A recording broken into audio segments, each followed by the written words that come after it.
안녕하세요. 저는 60대 아저씨입니다. 제 주변 친구들을 보면 다들 자식들 시집장가까지 다 보내고 손주도 봐서 다들 만나면 손주, 손녀 자랑만 해요.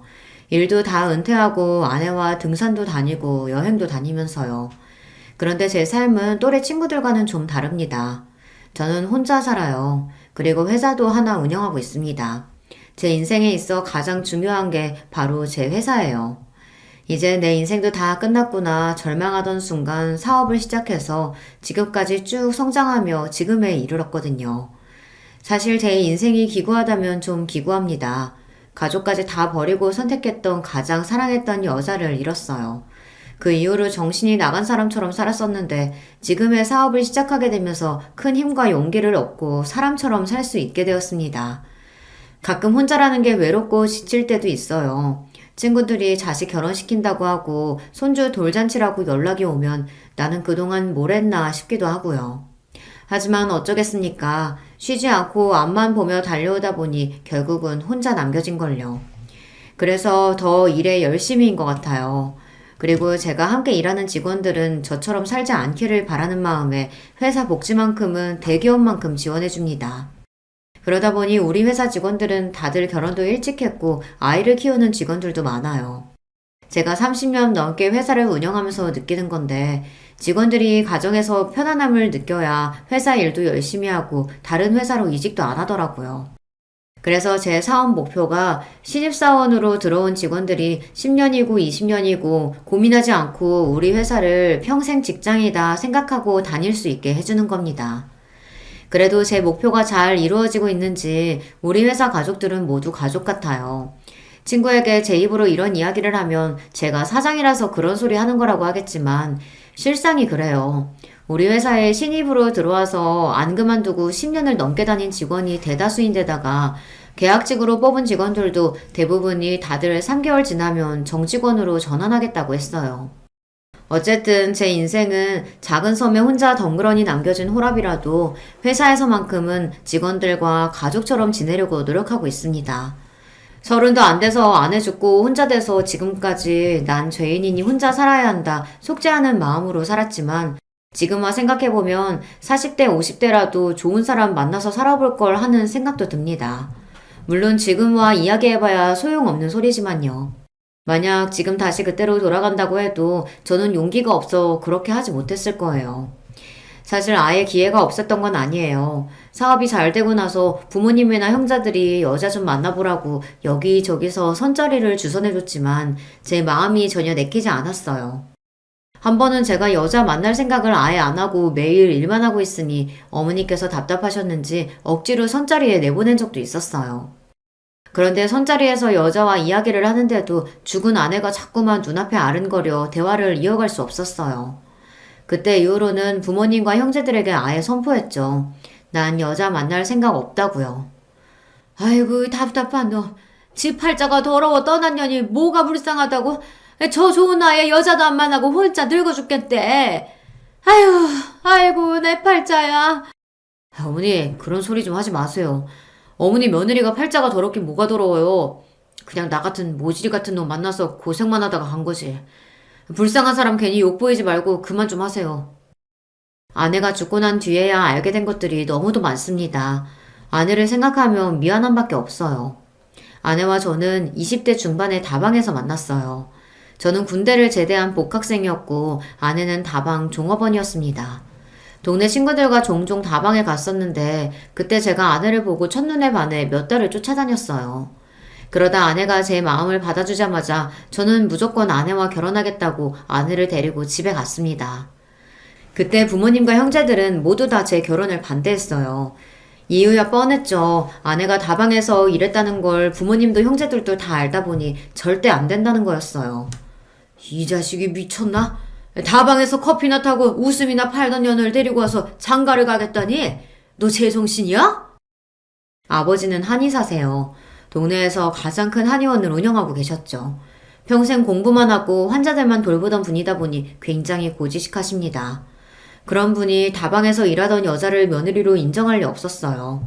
더군다나 제가 살던 동네가 워낙 작은 동네라 동네 사람들끼리 서로 수저가 몇 개인지까지 다 알아요. 그런 동네에서 소문이라도 잘못 돌면 제 혼삿길은 막힌 거나 다름없었죠. 그런 상황에서 제가 다방에서 일했던 여자와 어울려 다니니 부모님은 어떻게든 헤어지게 하려고 용을 쓰셨어요. 아버지, 수현 씨가 다방에서 일한 건 아주 잠깐이에요. 지금은 간호조무사 한다고 학원도 다니고 있고요. 아이, 꼴값 떨고 있네. 송충이는 솔잎을 먹어야 하는 거야. 그 여자가 이 좁은 동네에서 다방에서 실실 웃음 팔고 다닌 거 모르는 사람이 없는데 나더러 그 여자한테 제주씨라고 부르라는 거냐? 말도 안 되는 소리를 하고 있어. 그런 소리 하지 말고 당장 헤어져. 형이 뭔데 나더러 헤어지라 말아야. 형이랑 나는 달라. 형이야 평생 바보처럼 아버지 말만 듣다가 장가까지 아버지가 정해준 여자랑 사랑도 없이 결혼해서 살지만 난 형처럼 그렇게 병신같이는 못 살아. 뭐? 병신? 너 지금 말 다 했냐? 이놈의 새끼가 인생 망하게 생긴 거 기껏 도와줬더니만 고마운 줄을 모르고. 누가 도와달래? 나는 나대로 행복하게 잘 살 거니까 신경 끄고 형이나 잘해. 형은 장남이라는 이유로 평생 아버지가 시키는 대로 하고 살아왔습니다.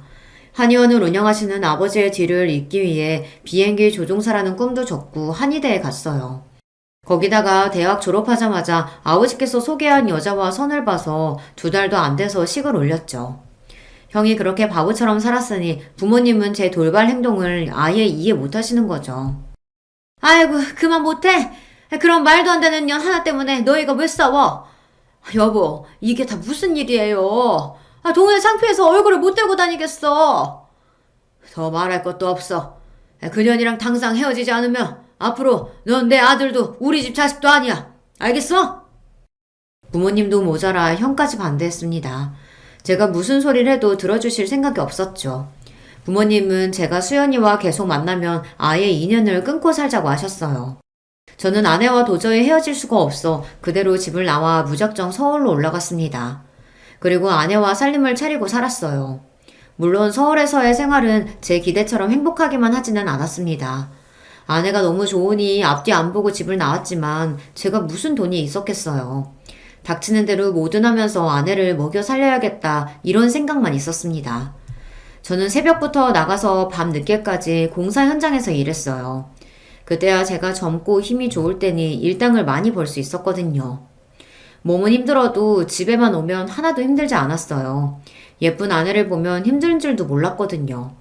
물론 한 번씩 부모님 생각이 나기도 했지만 제가 이제 어린애도 아니고 성인이니 내 가정을 꾸리고 책임져야 한다는 마음이 더 강했습니다.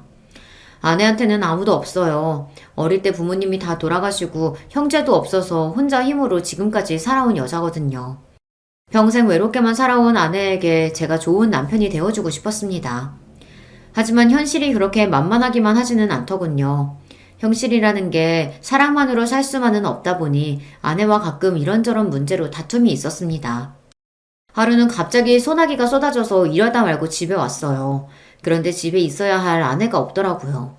저는 시장이라도 갔나 싶어 우산을 들고 아내를 찾아 집 밖으로 나왔는데 아내가 동네에서 고깃집 하는 남자와 함께 우산을 쓰고 걸어오고 있더라고요.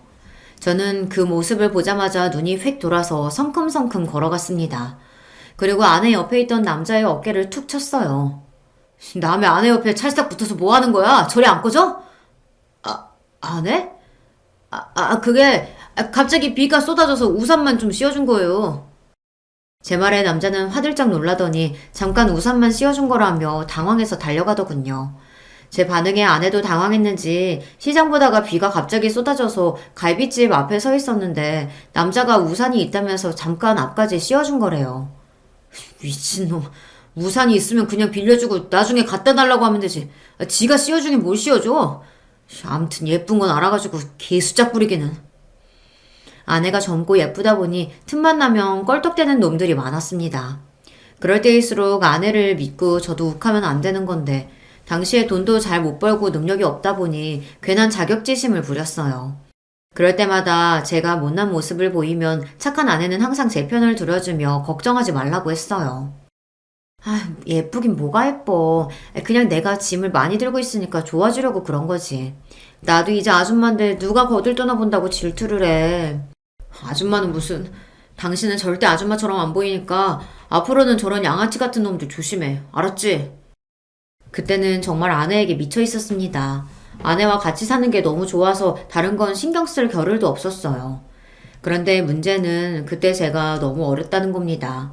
사회 경험이 좀 있었다면 그렇게 막무가내로 무식하게 살지는 않았을 텐데 지금 당장 눈앞에 보이는 일만 생각하느라 아내의 마음을 헤아리지 못했어요.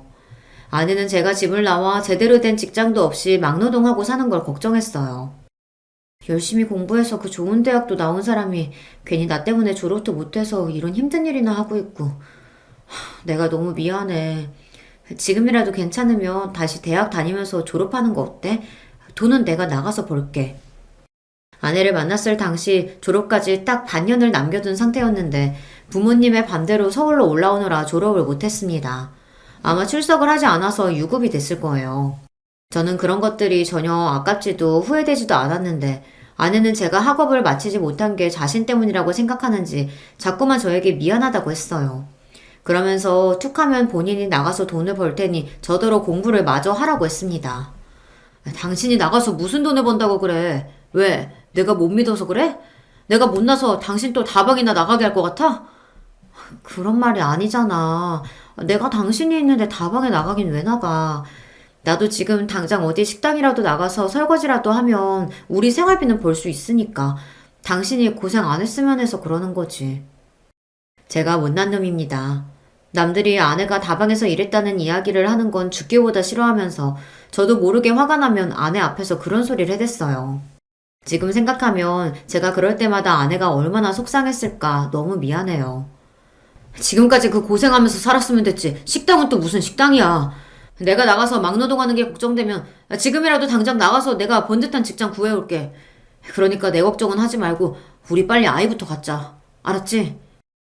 야반도주하듯 아내와 서울로 도망왔으니 아내와는 제대로 혼인신고도 하지 못했어요. 그래서 어린 마음에 아이부터 빨리 가지면 아버지도 어쩔 수 없이 저와 아내 사이를 허락해 주실 거라고 확신했습니다. 그러던 중 제가 생각지도 못한 걸 발견하고 말았습니다. 주말 아침 아내가 교회에 갔길래 혼자 라면이라도 끓여 먹으려고 서랍장을 열었더니 거기에 무슨 약이 하나 있더라고요. 그 약은 다름 아닌 피임약이었습니다. 제가 얼마나 아이를 갖기 원하는지 아내도 알면서 저 몰래 피임약을 먹고 있었다는 건 너무나도 충격이었어요. 저는 그날 아내에게 처음으로 심하게 화를 냈습니다. 이게 뭐냐고. 내가 아이를 얼마나 원하는지 모르냐고 따졌죠. 그러자 아내가 하는 말이 자신은 지금 당장 아이를 낳을 생각이 없답니다. 지금 우리 형편에 애는 무슨 애야. 내가 임신이라도 하면 당신 아버지가 허락해 주실 거라고 기대해서 그러나 본데 내가 보기엔 내가 새로 태어나기 전까지 당신 부모님께 허락 못 받을 거야. 당신한테 우리 부모님이 심하게 구신 건 나도 알지만 애까지 가진 며느리한테 반대하시진 않을 거야. 내가 알아. 우리 아버지 말은 그렇게 해도 은근 마음 약하다니까. 마음이 약해? 마음이 약해서 나한테 2년 전연 하시면서 아들 인생 망치지 말라고 그렇게 소리를 지르셨어? 차가운 눈으로 매몰차게 말을 하는데 제가 아는 아내가 아닌 것 같았어요. 사실 그때 저도 충격받았습니다.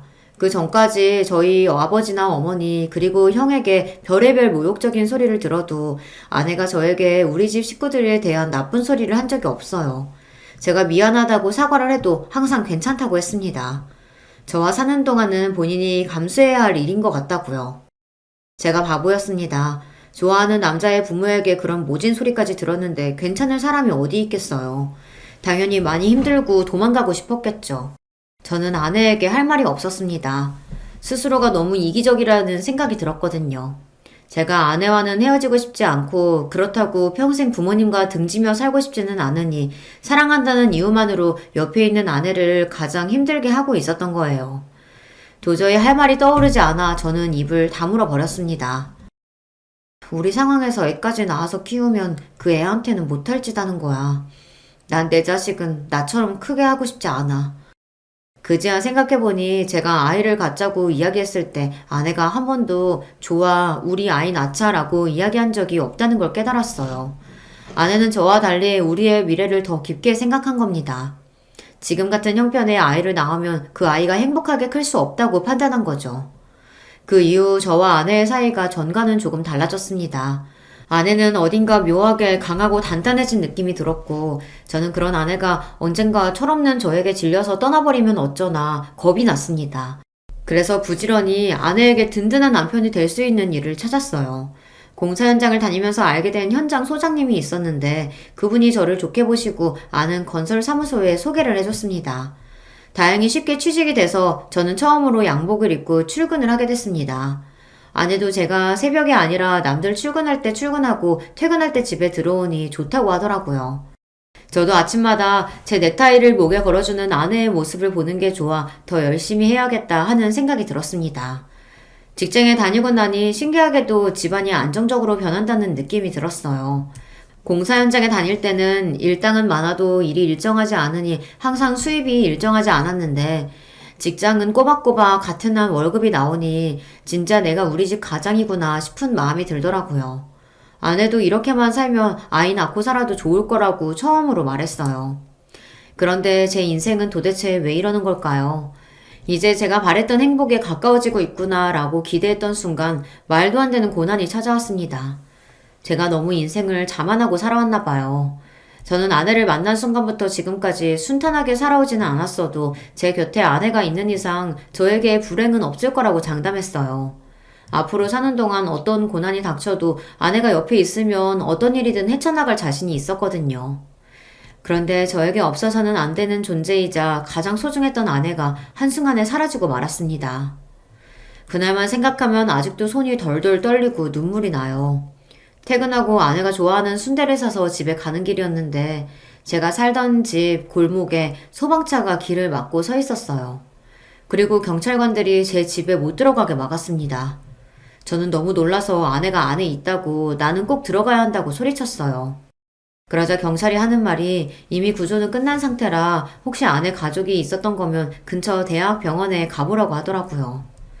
저는 정신이 없는 와중에 병원에 가려고 택시를 타려고 했습니다.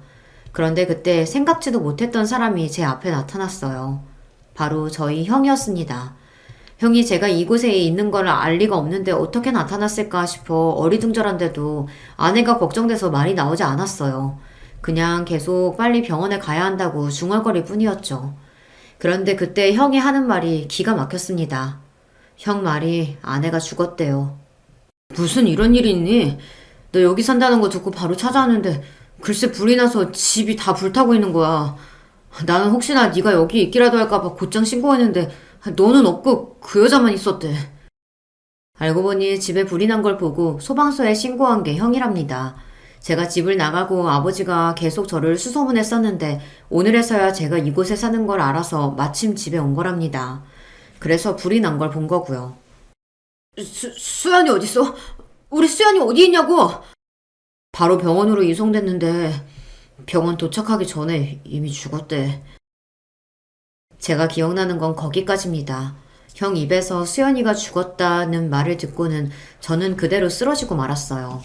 그리고 눈을 떴을 때는 병원이었습니다. 저는 어떻게든 몸을 일으켜 일어나 당장 수연이에게 가겠다고 했지만 형이 말렸어요. 너 그동안 도대체 어떻게 산 거야?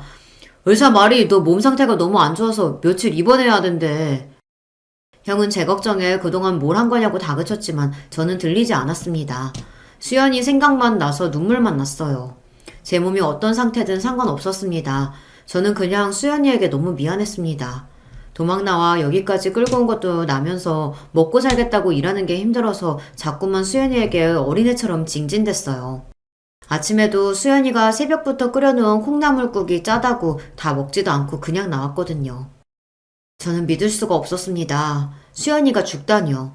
저는 도저히 믿을 수가 없었습니다. 꿈이라고 생각하고 싶었어요. 그래서 저는 아무것도 하지 않고 잠만 잤습니다. 자다가 눈이 떠지면 또 눈을 감고 또 깨면 계속 잤어요. 그대로 수연이를 따라 죽어버렸으면 좋겠다 싶었거든요. 병원에 며칠 그러고 있었더니 옆에서 보고 있던 형이 답답했는지 태어나자마자 저를 끌고 본가로 들어갔습니다. 아버지는 저를 보자마자 욕을 하고 소리를 질렀지만 제 귀에는 아무것도 들리지 않았어요. 미친놈. 여자한테 미쳐서 부모 버리고 집까지 버리고 나가더니만 결국은 정신이 완전히 돌아버려서 돌아왔구나. 어이구 멍청한 놈. 아이고 고생하고 온 애한테 왜 욕을 하고 그래요. 어서 들어가서 좀 쉬어라. 아버지 말이 맞았습니다. 저는 정신이 온전치 않았어요. 누군가 제 머리를 망칠로 두들겨 패기라도 한 것처럼 멍하니 정신이 없었습니다. 눈을 뜨면 계속 수연이 생각만 하다가 눈을 감으면 눈물이 났어요. 지금 생각해도 스스로가 참 병신 같아요. 그때 그러고 있으면 안 되는 건데 슬픔에 숨어서 폐인처럼 살았습니다. 그래서 수연이의 마지막을 보지 못했어요. 그 여자 찾아올 가족도 없는 것 같아서 그냥 내가 화장해서 바다에 뿌렸어. 괜히 어디다가 모셔두고 하면 너 더 마음 못 잡고 살 것 같아서. 형 마음대로 그렇게 하면 어떡해? 찾아올 가족이 없기는 왜 없어? 내가 있는데. 그리고 우리 수연이 그 여자 아니야. 내 아내라고. 형이 병원에서 시신을 수습해 화장했대요. 그러고는 바다에 뿌렸답니다. 저는 왜 그랬냐고 그래도 나한테 물어봤어야 하는 거 아니냐고 소리쳤지만 형은 들어주지 않았어요. 기껏 뒷수습 다 해줬더니만 고마운 줄도 모르는 한심한 놈이라고 욕만 해댔죠. 미친놈. 한심한 소리 하고 있네. 너희끼리 철없이 소꿉놀이나 해놓고 아내는 무슨 아내냐? 헛소리 좀 하지 말고 정신 차려. 맞습니다. 저는 세상에서 제일 한심한 놈이 맞아요. 사랑하는 여자 하나 지키지 못하고 마지막 가는 길까지 배웅해주지 못했으니까요. 더 가슴 아픈 건 저에게 남은 게 아무것도 없다는 겁니다. 부모님께 허락도 못 받고 야반도주 한 거라 둘이 혼인신고도 하지 않은 채 살았어요. 거기다가 집이 다 불타버렸으니 제 물건이나 수연이 물건까지 싹 다 사라져 버렸습니다. 그렇게 생각하니 더 힘들었습니다. 마치 제가 수연이를 만나 사랑하고 함께 살았던 시간이 현실이 아니라 꿈만 같았거든요. 수연이는 제 마음속에 꿈처럼 찾아왔다가 꿈처럼 사라졌습니다. 저는 수연이가 죽었다는 걸 인정하는 데까지 꼬박 1년이 걸렸습니다. 1년 동안 집 안에 처박힌 채 폐인처럼 지내다 함께 서울로 올라가기 전까지 수연이와 연애하면서 주고받았던 편지들을 방에서 찾았어요. 그 편지들을 하나하나 보고 나니 내가 이러고 있으면 안 되겠다라는 생각이 들더라고요. 수연이가 나를 보며 가장 행복해했던 그때처럼 제가 책임감 있는 모습으로 살아야겠다 다짐했어요. 그래서 다시 서울로 올라갔습니다. 부모님과 형은 뭐하러 서울에 다시 올라가냐고 하시며 그냥 여기서 새로운 직장 구하라고들 하셨지만 그러고 싶지 않았어요. 조금이나마 아내와의 추억이 남아있는 그 동네로 다시 돌아가고 싶었습니다. 거기서 원래 다니던 직장을 다니면서 착실하게 돈을 모으기 시작했어요. 그리고 몇 년 되지 않아 모은 돈을 기반으로 저도 건설 사무소를 차렸습니다. 제가 다른 능력은 없어도 영업 능력은 좀 타고났는지 손대는 일마다 일이 술술 풀려 금방 자리 잡고 10년 사이에 직원 2명에서 30명까지 늘어날 정도로 성장했어요. 최근에 사무실이 늘어서 직원이 50명이 넘었으니 꽤 규모가 커졌죠. 부모님은 두 분 다 돌아가시기 전까지 제 걱정만 하다가 돌아가셨어요. 그래도 제가 50 정도 됐을 때까지는 부모님이 어떻게든 장가를 보내려고 수단과 방법을 가리지 않으셨었는데 제가 전혀 여자도 만나지 않고 나가는 선자리마다 파토를 내고 들어오니 언제부턴가는 아예 포기하시더라고요.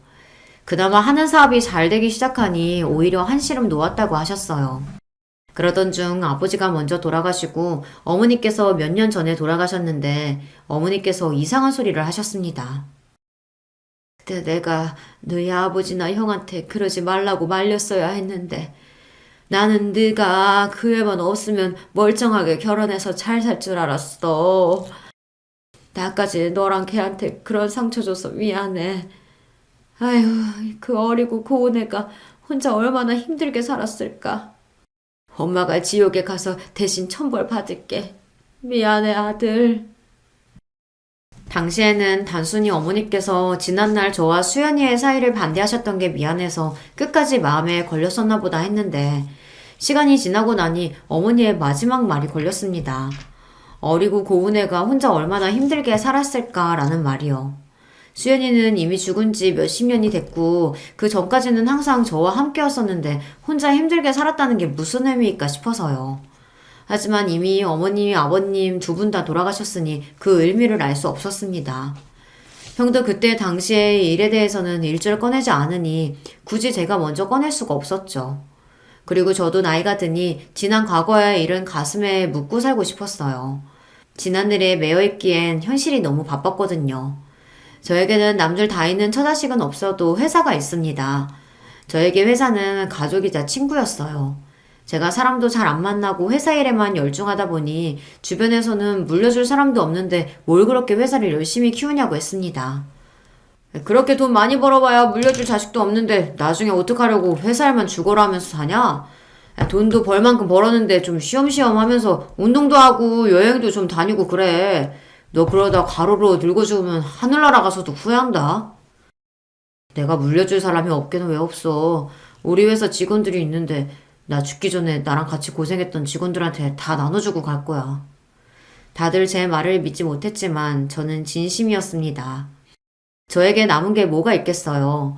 회사 달랑 하나인데 그 회사 위에 자신의 평생을 바쳐 열심히 일한 직원들에게 모두 다 주고 가고 싶었어요. 저는 이런 이야기를 직원들에게 종종 합니다. 직원들도 처음 들었을 땐 대표가 술에 취해서 술주정을 하나 보다 하지만 함께 오래 일한 직원들은 제 마음을 알아요. 제가 회사와 우리 직원들을 얼마나 소중하게 생각하는지요. 저에게 회사 직원들이 가족이나 다름없었습니다. 그래서 직원들 경조사에는 무슨 일이 있어도 참석하고 회사에서 지원해줄 수 있는 만큼 지원을 해줬어요. 제게는 가장 소중한 회사를 위해 일해주는 직원들이 걱정 없이 행복해야 제 회사를 위해 더 힘써줄 걸 아니까요. 회사에 2, 3년 전 입사한 남자 직원이 하나 있어요. 대학 졸업하고 다른 회사 다니다가 경력직으로 입사했는데 함께 일하는 직원들이 다들 칭찬하더라고요. 나이에 비해 성숙하고 일도 깔끔하게 잘한다고요. 사실 그전까지는 다른 회사에서 일하다 온 직원이니 그렇게 눈여겨보지는 않았어요. 우리 회사 특성상 신입사원으로 들어와서 대부분 오래 일한 직원들이 많아서 다른 회사에서 이직해온 사람은 어쩐지 의리가 없다는 느낌이 들었거든요.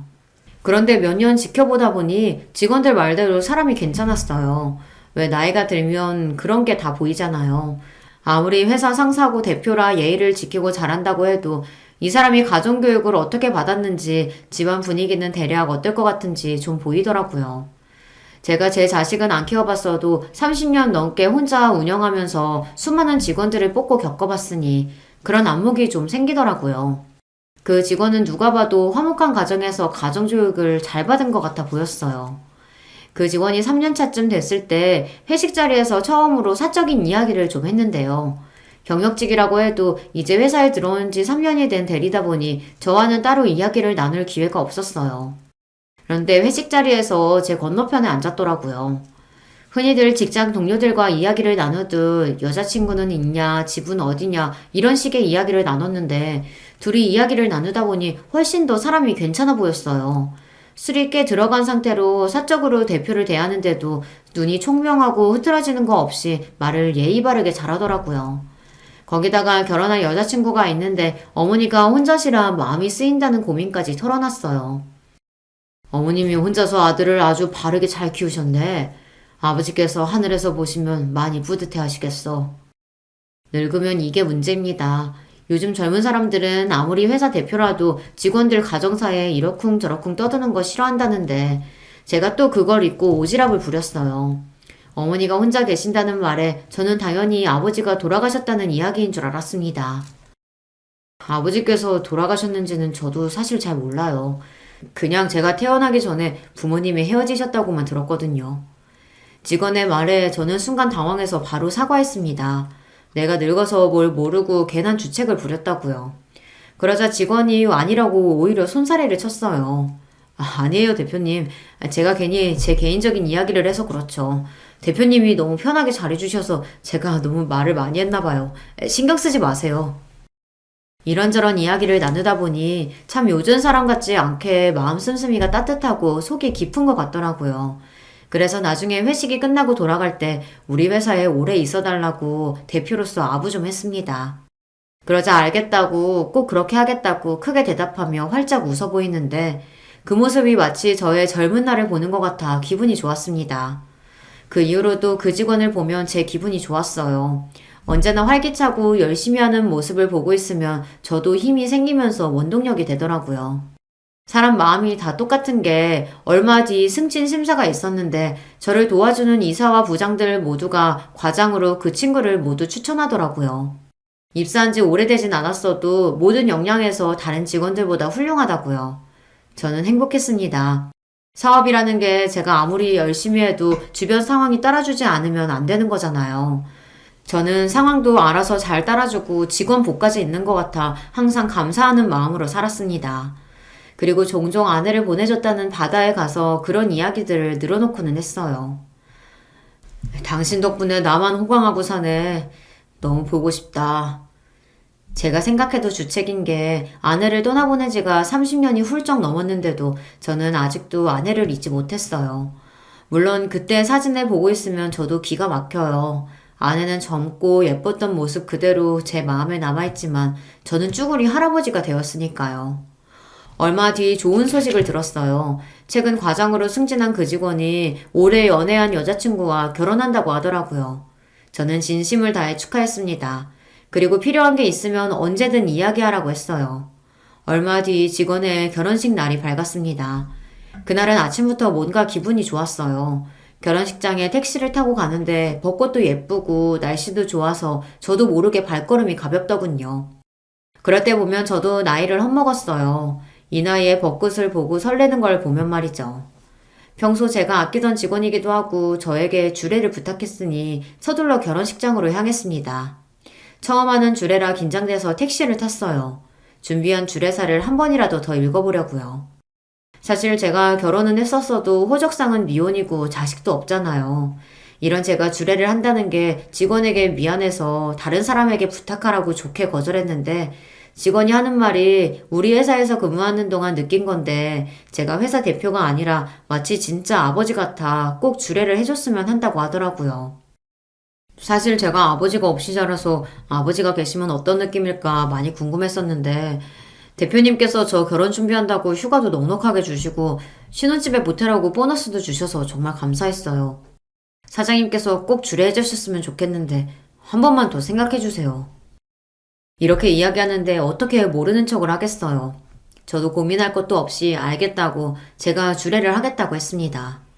직원들 앞이라 분위기에 휩쓸려 하겠다곤 했는데 긴장이 되기는 많이 되더라고요. 택시에 내려서도 연신 숨을 몰아쉬었어요. 결혼식장을 보니까 더 떨리더라고요. 꼭 대학 수능 시험 보러 가던 심정 같기도 해서 그대로 도망가고 싶은 마음마저 들었습니다. 그런데 도망갔으면 큰일 날 뻔했어요. 그날 결혼식장에서 말도 안 되는 사람을 보고 말았거든요. 제가 죽기 전까지는 절대 볼 수 없을 거라고 생각했던 사람, 바로 아내를 만났습니다. 지금 생각해도 믿기지 않아요. 분명 죽은 줄 알았던 사람인데 그 사람이 어떻게 제 눈앞에 있나 싶어서요. 이게 도대체 무슨 말이냐고요. 결혼식장에 들어서서 오늘의 주인공인 회사 직원을 찾았어요. 직원은 멋진 턱시도를 입고 저를 보자마자 웃으며 다가오더군요. 그러더니 곧장 접수대에 서 있는 가족에게 저를 소개했어요. 어머니, 이쪽은 우리 회사 대표님이세요. 대표님, 이쪽은 저희 어머니십니다. 푸른 치마와 옥색 저고리를 입은 우아한 모습의 여자분이 고개를 돌리는데 저는 보자마자 놀라서 그 자리에 주저앉고 말았습니다. 순간 정신을 잃기라도 한 것처럼 정말 눈앞이 하얗게 변했어요. 그때 바닥에 넘어진 저를 보고 놀라 눈이 휘둥그레진 직원이 제 어깨를 잡으며 부축했습니다. 대표님, 괜찮으세요? 저는 순간 이곳이 어딘지 저를 부축하는 직원이 뭐라고 하는지 하나도 들리지 않았습니다. 오로지 제 눈앞에 한복을 입고 있는 제 아내만 눈에 보였어요. 아내는 30년 전 그때의 모습 그대로였습니다. 저는 주름만 잔뜩인 할아버지인데 아내는 여전히 아름답더라고요. 아내도 저를 알아봤는지 눈동자가 세차게 흔들렸습니다. 저는 정신을 번쩍 차리며 아내에게 바짝 다가갔습니다. 그리고 아내의 어깨를 덥석 잡았어요. 여보, 수연아, 당신이 어떻게 여기 있을 수가 있어? 당신이 살아 있었던 거야? 그 순간 제 뒤에 있던 직원이 놀라서 휘둥그레진 표정으로 저를 밀어냈어요. 대표님, 지금 뭐 하시는 거예요? 우리 어머니께 여보라뇨. 이 손 놓으세요. 아내를 만났다는 놀라움에 손에 힘이 바짝 들어간 저는 직원이 제 손을 떼어놓으려고 하는데도 손이 떨어지질 않았어요. 그 순간 아내도 당황했는지 못 볼 걸 보기라도 한 것처럼 손을 떨었습니다.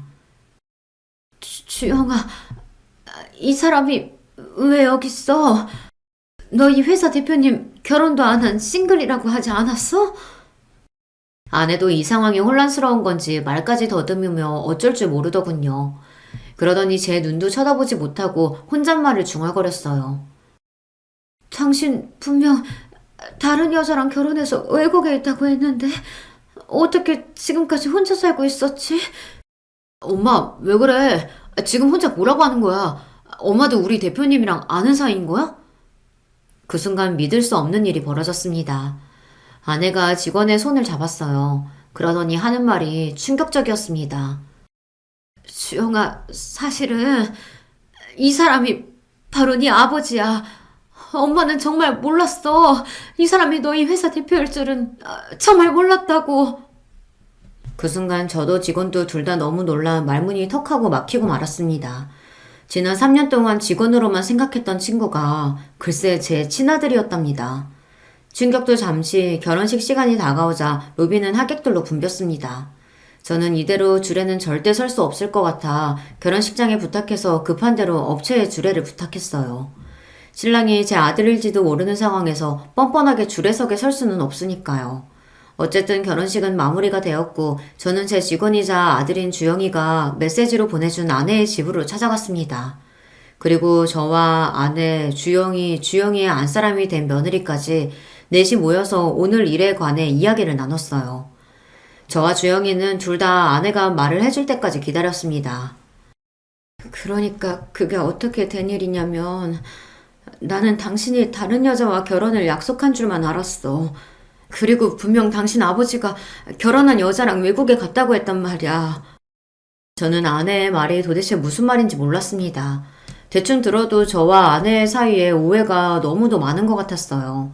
그날 아내와 저는 밤새도록 이야기를 나눴습니다. 벌써 30년도 더 된 일이었지만 저나 아내나 둘 다 당시에 너무도 힘들었던 일이기에 기억이 또렷했어요. 이야기는 이랬습니다. 저와 아내가 헤어지게 된 게 다 아버지와 형의 계획이더군요. 제가 집을 나가고 얼마 후 아버지는 사람을 써서 제가 어디에 있는지 금방 알아냈대요. 그러고는 그때부터 형을 시켜 아내를 만나 저와 떼어놓으라고 했답니다. 내 동생 결혼할 여자 있어요. 그 여자는 집안도 판사 집안인데다가 외국에서 공부도 하고 와서 아주 똑똑한 여자라고요. 그런 여자를 두고 수근이가 당신 같은 여자랑 정말 결혼할 것 같아요? 형이 무슨 소리를 해도 처음엔 아내는 믿진 않았답니다. 형이 뭐라고 하든 지금 함께 사는 건 아내와 저니까요. 아내도 저와 헤어질 생각 없다고 당당하게 말했대요. 그래서 저에게도 말 안 하고 아무 일도 없다는 듯 지낸 거고요. 그런데 얼마 지나지 않아 형이 또 찾아왔답니다. 그러더니 아내에게 하지 말아야 할 모진 소리까지 한 거죠. 우리가 이런 짓까지는 안 하려고 했는데 당신이 하도 거머리처럼 내 동생한테서 안 떨어져서 내가 뒷조사를 좀 했거든? 당신 고등학교도 졸업 못하고 이 동네 저 동네 다방에서 몸 팔고 다니다가 유부남이랑 바람 피워서 그 유부남 마누라한테 고소도 당했다면서? 그건 유부남인지 모르고 만난 거였어요. 그 남자가 속여서 정말 몰랐다고요. 아내가 저를 만나기 전에 만났던 남자가 작정하고 유부남인 걸 속이는 바람에 아내는 그 남자의 아내에게 고소까지 당했었대요. 그 일을 형이 알아낸 거고요. 합의금도 못 내서 구치소까지 갔다 왔다던데 그런 더러운 몸으로 감히 내 동생을 넘봐? 지금 당장 내 동생이랑 안 헤어지면 이 사실 내 동생한테 다 말할 거니까 그런 줄 알아. 제발 그러지 마세요. 다 옛날 일이고 정말 모르고 그런 거예요. 벌써 다 받았다고요. 주제를 알아야지. 우리 집안에서 당신 같은 여자를 며느리로 인정이나 할 것 같아? 그나마 지금 헤어지면 아버지가 월세 보증금 정도는 준다고 하니까 돈이라도 줄 때 먹고 떨어져. 형은 하다하다 아내의 과거까지 들춰내며 아내의 치부를 알아냈나 봐요. 아내와 제가 다방에서 만나긴 했지만 그 전의 일은 제가 모르다 보니 아내는 절대 저에게 지난 과거를 들키고 싶지 않았다고 하더라고요. 그래서 형이 자신의 과거를 알았다고 했을 때 심장이 철렁 내려앉았답니다. 그 일을 제가 알게 되면 당연히 헤어지자고 할 것 같아서요. 제가 지금 당장 헤어지자고 해도 수근 씨가 나랑 절대 안 헤어지겠다고 할 거예요. 아내는 어떻게든 저와 헤어지고 싶지 않아 눈물을 뚝뚝 흘리며 특별한 명분이 없으면 제가 쉽게 헤어져 주지 않을 거라고 했지만 형은 그런 걱정은 하지 말라고 했답니다. 우리가 다 알아서 할 거니까 그쪽은 수근이 앞에서 더러운 과거 다 까발려주고 싶지 않으면 돈 줄 때 이거나 받고 그냥 빨리 짐이나 싸서 나가요. 괜히 버티지 말고. 아내는 결국 저와 헤어지는 길을 택한 거죠. 지금이야 그깟 과거 뭐라고 그런 일 때문에 나를 버렸나 싶지만 당시에 아내도 저도 둘 다 20대의 어린 나이였으니 깊게 생각은 못했을 거예요. 아내도 무서웠답니다. 자신의 과거를 내가 알게 되면 만약 내가 변해버리면 그게 더 힘들 것 같았대요. 집에 불이 난 건 아내도 나중에 알았답니다. 형이 다 알아서 하겠다고만 했지 어떻게 할지는 말하지 않았으니까요. 더군다나 형이 준 돈으로 집까지 구하고 얼마 뒤 아내는 임신이라는 걸 알았답니다.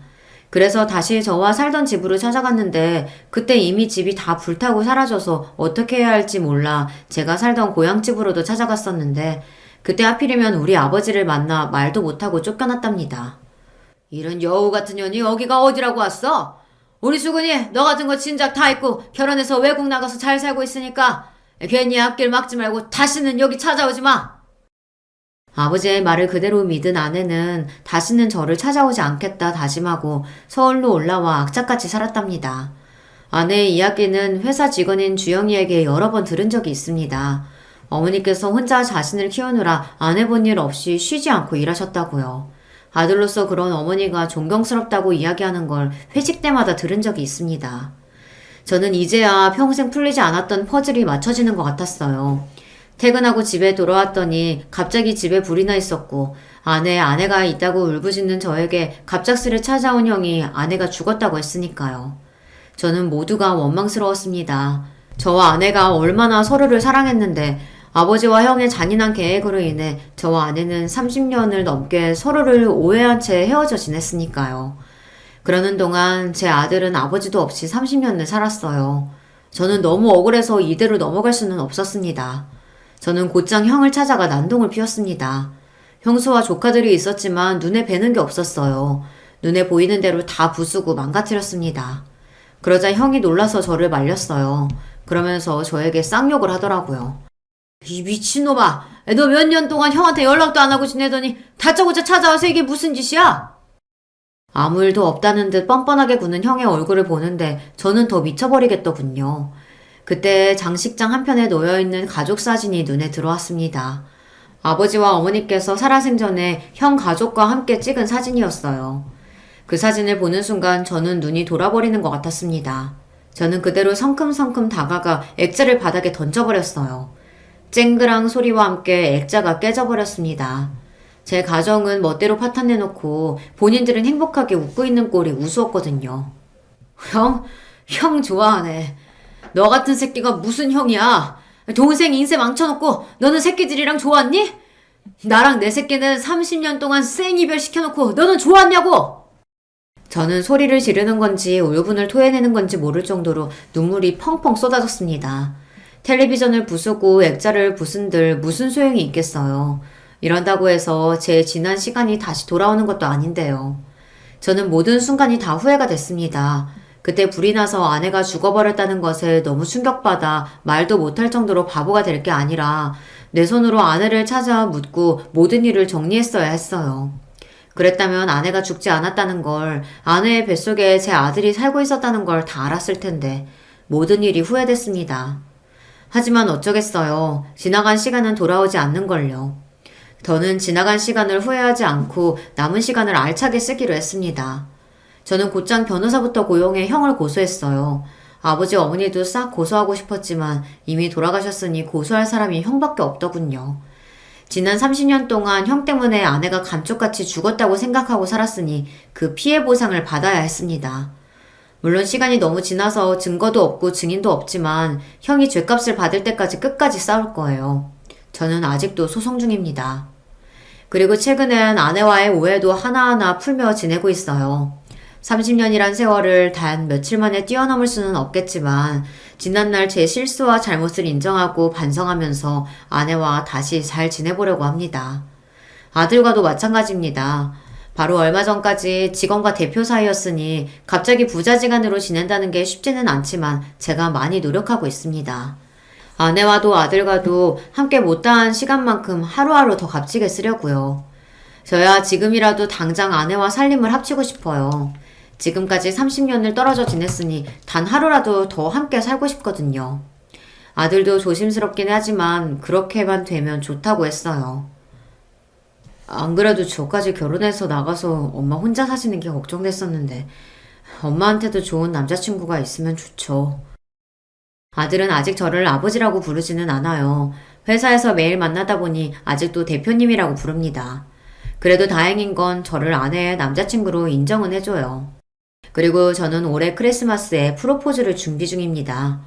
아내는 둘 다 이제 나이도 많은데 뭐하러 결혼하냐고 하지만 저는 죽기 전에 아내와 꼭 혼인신고를 하고 같이 살고 싶어요. 아들도 제 호적에 올리고요. 그래서 지금까지 아들과 아내에게 해주지 못한 걸 모두 다 해주고 싶습니다. 예전엔 가난해서 아내에게 좋은 옷 한 벌 못 사줬지만 지금은 집도 사주고 회사도 다 아들에게 줄 거예요.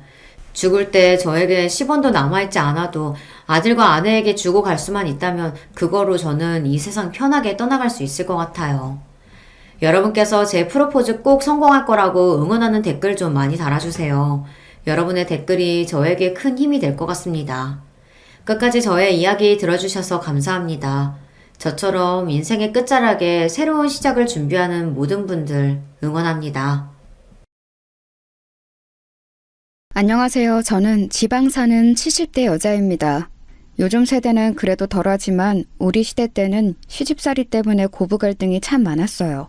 제 주변에도 눈물 없이는 들을 수 없는 시집살이가 참 많습니다.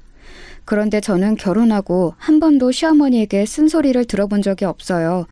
이런 사람 좋은 시어머니는 가을에 별세하셨는데 그래서 가을이 되면 시어머니가 그렇게 생각이 납니다. 인생이라는 게 참 우여곡절이 많고 어떻게 흘러가는지 예상 못하잖아요.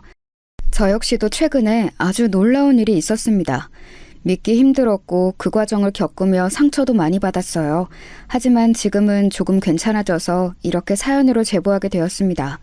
저에게 무슨 일이 있었는지 궁금하시죠? 바로 시작하겠습니다. 저는 20살 성인이 되자마자 남편과 결혼했어요. 고등학교를 나오지도 못하고 공장에서 일했는데 그 이유는 제 아버지 때문입니다. 우리 아버지는 술을 정말 사랑하는 분이셨어요. 평소에는 사람이 아주 멀쩡했는데 술만 마시면 말 그대로 개가 되는 사람이었습니다. 어릴 때는 학교에 다녀오다 길거리에서 누가 싸우고 있어서 보면 그게 우리 아버지였어요. 너무 창피해서 얼굴을 가리고 도망을 다닌 적도 많습니다. 경찰서에 하도 불려가니까 나중에는 경찰 아저씨와 저는 서로 인사할 정도로 가까워졌어요.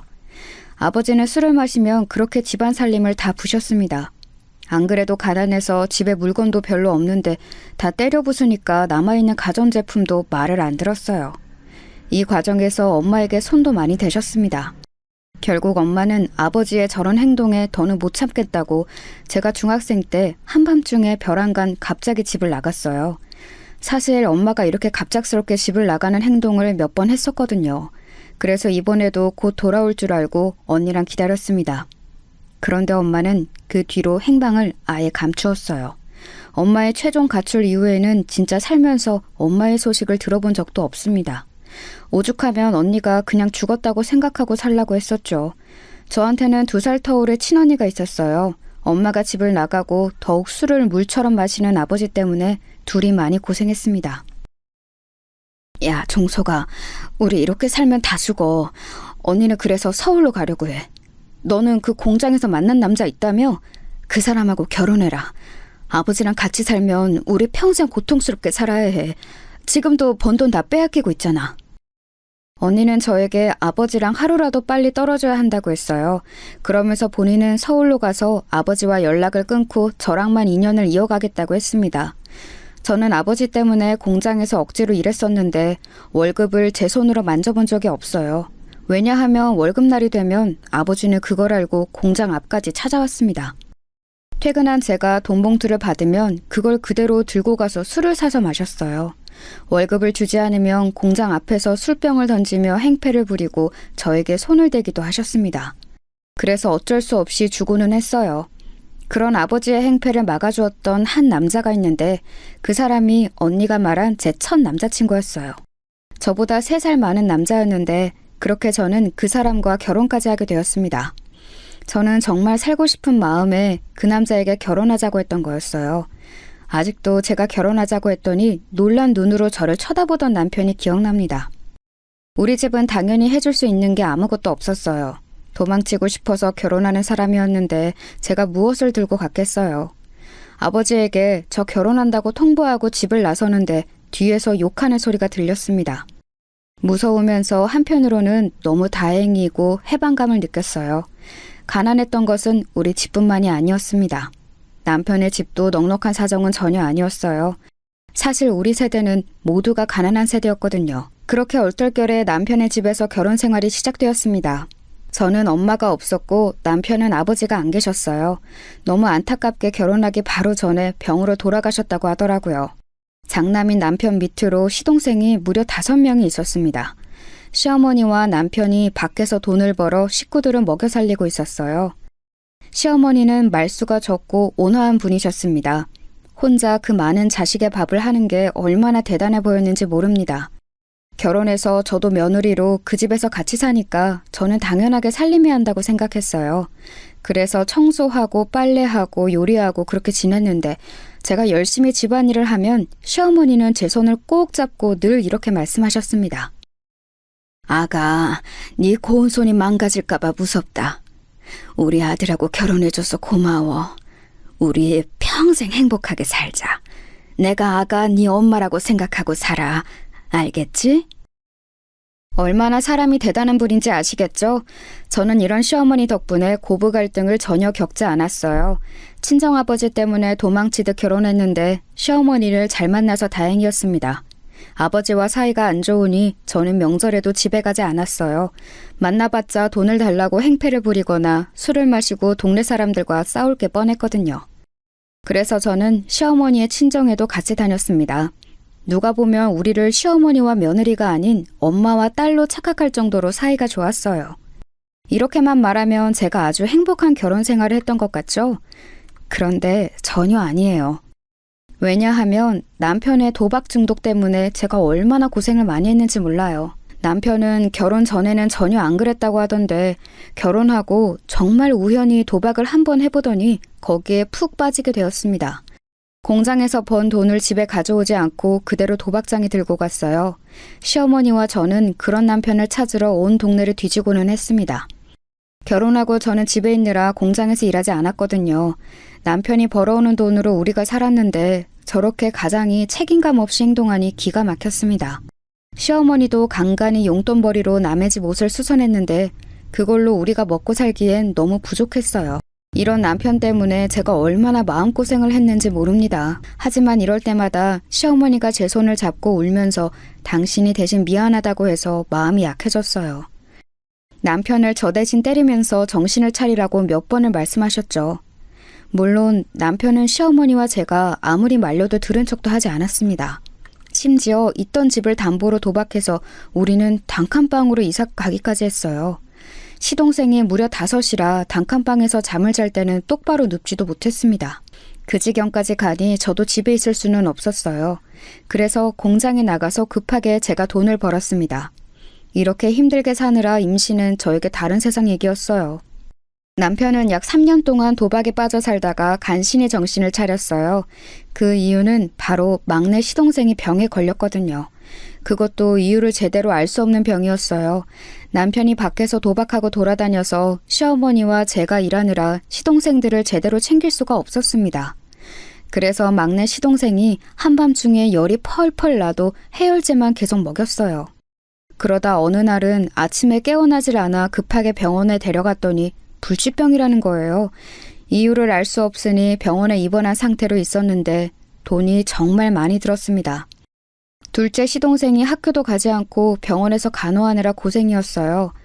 막내는 생사를 오가고 시어머니와 저도 힘들어서 안 아픈 곳이 없으니 그제야 남편은 정신을 차렸습니다.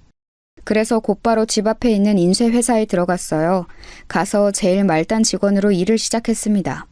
시어머니와 저는 남편이 그렇게 일반 사람처럼 직장에 다닌다는 것만으로도 좋았어요. 돈을 버는 사람이 늘어나니까 확실히 조금이라도 사람 사는 것처럼 살 수 있게 되었습니다. 남편이 회사에 들어가고 저는 첫째를 임신하게 되었어요. 제가 임신하자 시어머니는 또 제 손을 꼭 잡고 아주 좋아하셨습니다. 저도 아이를 가지니까 책임감도 생기고 좋았어요. 무엇보다 남편이 제 임신 소식을 듣자 회사를 더 열심히 다니기 시작했습니다. 사장님께서 저에게 대놓고 남편이 다른 사람이 된 것 같다고 하실 정도로요. 그때는 이제는 진짜 제 인생이 평탄하게 흘러갈 줄 알았답니다. 하지만 역시 그것도 제 착각이었어요. 저는 첫째를 가졌을 때 입덧이 매우 심했는데 뭘 먹으려고 하면 자꾸 속에서 뭐가 올라오는 느낌이 들었어요. 입에 대는 것은 물론이고 음식 냄새를 맡는 것도 힘들었습니다. 유일하게 신맛이 나는 것은 먹을 수가 있었어요. 그런 저를 위해 시어머니는 시장에 가서 시고 달달한 과일을 정말 매일 사다 주셨습니다.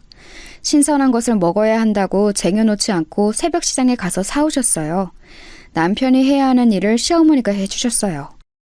아가, 너 뭐 하는 거니? 임신했는데 이렇게 집안일하고 그러면 애 떨어진다. 빨리 가서 누워있어. 내가 할 테니까 가서 과일 먹으면서 쉬어라, 응? 어머니, 저 괜찮아요. 병원에서도 조금씩 움직이는 것은 오히려 아가한테 좋다고 하더라고요. 어머니는 6명이나 낳으셨잖아요. 그러니까 어머니야말로 가서 누워 계세요. 허리랑 무릎도 아프시면서 왜 자꾸 움직이세요? 시어머니는 임신 기간 동안 저에게 유독 더 잘해주셨어요. 원래도 저에게 친절하고 잘해주셨지만 임신 동안에는 더욱 저를 위해주셨습니다. 그런 상태로 첫째가 태어났는데 우리 시동생들에게도 아직도 고마운 게 있어요. 제가 아기를 낳고 현실적으로 집안 형편이 어려우니 바로 일을 했거든요. 일하러 나가면 시동생들이 우리 장남을 돌봐주었습니다. 제가 자식이 셋인데 제일 예쁨을 많이 받은 게 장남이에요. 그 뒤로도 저는 아들 1명, 딸 1명을 더 낳아 3남매를 낳았습니다. 아이를 낳으면서 계속 일했고 남편도 쉬지 않았는데 식구가 워낙 많으니 가난했던 것은 여전했어요. 그래도 성인이 된 시동생들은 각자 살 길을 찾아 떠났습니다. 그렇게 본인 인생을 열심히 살아주는 것이 오히려 고마웠어요. 특히 둘째 시동생은 저랑 동갑인 여자거든요. 저한테 꼬박꼬박 언니라고 부르면서 얼마나 잘해줬는지 모릅니다. 제가 임신했을 때도 시어머니와 함께 집안일을 하고 시누이라고 전혀 괴롭히는 것도 없었어요. 오히려 본인 오빠가 철이 없다고 저를 위로해 주었죠. 그런 마음씨 좋은 둘째 시누이는 성인이 되고 부잣집에 시집을 가게 되었습니다. 얼굴이 워낙 반반해서 인기가 좋았거든요. 시집을 가면서 우리는 해준 것도 없는데 친정이라고 돈도 가져다 주었어요. 그 돈으로 이사도 갈 수 있었습니다. 이렇게 시동생들도 멀쩡하고 시어머니는 너무 좋으셨는데 남편은 또 뭐가 그리 불만인지 사고를 거하게 쳤습니다. 잘 다니던 인쇄회사를 갑자기 가족들의 상의도 없이 그만두었거든요. 퇴사라는 말을 저에게 한 번도 하지 않고 말 그대로 갑자기 하루아침에 그만두었습니다. 여러분, 혹시 사업병이라는 단어 들어보셨나요? 남편은 본인이 인쇄회사에서 일해보니 자기도 회사를 운영할 수 있겠다고 말하더라고요. 그러면서 자기를 믿어달라고 했습니다. 시어머니와 저는 격렬하게 반대했어요. 왜냐하면 그때 첫째 나이가 겨우 9살이고 막내의 나이는 3살이었어요. 아이들이 너무 어린데 위험한 선택을 하는 것이 저는 도저히 이해할 수 없었습니다. 시어머니도 남편을 얼마나 말렸는지 모릅니다. 저랑 시어머니는 필사적으로 남편을 말렸어요. 하지만 남편은 우리가 말린다고 들을 사람이 아니었어요. 남편은 그렇게 막무가내로 회사를 그만두고 사업을 시작했습니다. 심지어 그렇게 사업을 시작하며 둘째 신우의 남편에게 돈까지 빌렸어요. 이렇게 시작한 사업이 잘 되었으면 저도 고생을 덜 했을 거예요. 그런데 안타깝게도 사업은 잘 풀리지 않았습니다. 오히려 빚만 날이 갈수록 늘어났어요. 이 과정에서 둘째 시누이는 친정과 연을 끊게 되었습니다. 남편이 자꾸 시누이의 남편에게 돈을 빌려서 부부 사이가 나빠졌다고 원망했어요. 시누이는 이렇게 살면 본인까지 오빠 때문에 죽을 것 같다고 연을 끊었습니다. 빚을 얼마나 낸 건지 집에 빚쟁이들이 쉬지 않고 찾아왔어요. 돈 내놔! 내 피 같은 돈을 가져갔으면 갚아야 할 것 아니야! 한 달만 주면 2배로 갚는다며? 그래놓고 지금 3달이 지났어. 돈 안 내나? 어? 그럼 몸이라도 팔아서 돈을 구하란 말이야. 네 몸을 팔기 싫으면 아이라도 내놔. 내가 확 팔아버리게. 안 돼요. 저기 안 돼요. 차라리 남편을 데려가세요. 우리 아이들은 죄가 없어요. 애들은 아무것도 몰라요. 제발요. 빚쟁이들은 집에 매일 찾아와서 우리를 괴롭혔어요. 심지어 아이를 데려간다며 우리 막내를 실제로 들고 집을 나가려고 했습니다. 그래서 시어머니와 저는 무릎을 꿇고 빌었어요. 그 사건이 있고 저는 인생을 포기하고 싶었습니다. 친정아버지 복도 없는데 남편 복까지 없는 불우한 인생이었어요. 아니면 그냥 차라리 삼남매를 데리고 도망을 가야 하나 생각도 들었습니다. 남편을 생각하면 속에서부터 우라가 치밀었어요. 그런 제 마음을 눈치챘는지 시어머니는 저에게 미안하다고 우셨어요. 미안하다고 당신께서 사과하시는데 마음이 좋지 않더라고요. 남편은 그래도 조금만 기다려달라고 했지만 이미 수중에 남은 재산은 하나도 없었어요. 기다린다고 잘 풀릴 것 같지도 않았습니다.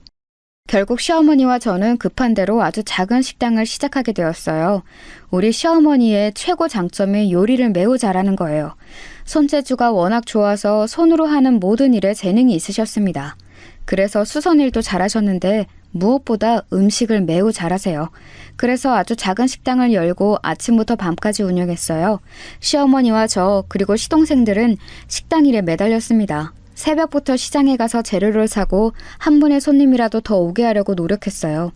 그렇게 아끼고 아껴서 모은 돈으로 남편의 빚을 점점 갚고 있었습니다.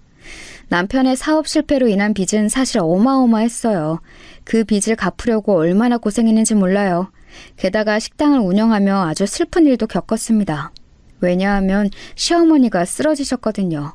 안 그래도 시어머니는 몸이 약한 상태였어요. 특히 시아버지가 돌아가시고 고생을 많이 하셨거든요. 어깨, 허리, 무릎 등 안 아픈 곳이 없었습니다. 그런데도 제가 임신하며 저를 제일 최우선으로 돌봐주셨어요.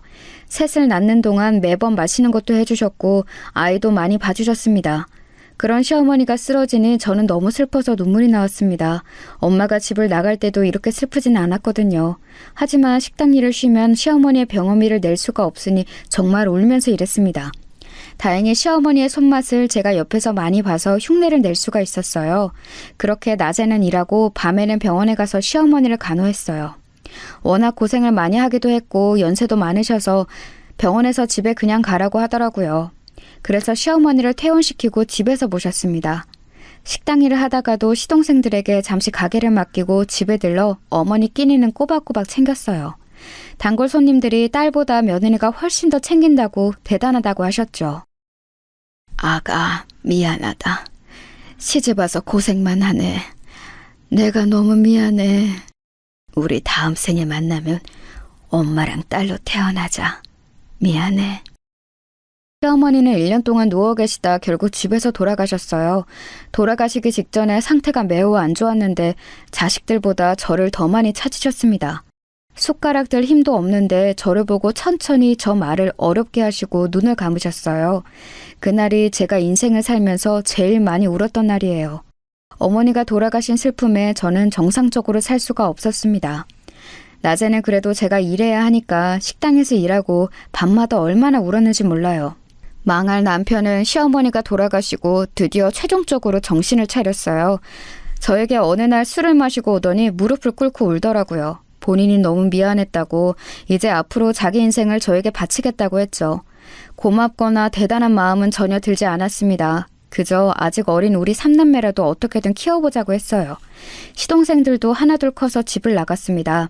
남편은 식당에 나와 저를 도와 일했어요.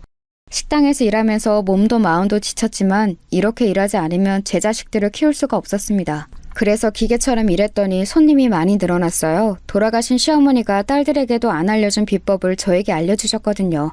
그래서 그 요리 방법대로 요리했더니 점점 손님이 늘어 다른 지역에서 우리 식당에 올 정도로 손님이 늘었습니다.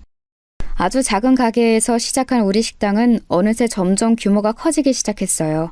나중에는 2층짜리로 가게를 확장했는데 이게 꿈인가 생시인가 싶었습니다. 그러면서 직원들도 많이 고용했어요. 돈도 많이 생겼는데 덕분에 우리 아이들이 하고 싶은 것도 시켜줄 수 있었습니다. 아이들이 어릴 때는 남편 때문에 너무 힘들게 살았지만 첫째가 고등학교에 입학하면서는 부족함 없이 넉넉하게 키워주었어요. 특히 첫째는 운동을 했었는데 사실 운동이 돈이 굉장히 많이 들어요. 코치 비용도 그렇고 연습 비용과 장비까지 많은 돈이 들어갑니다.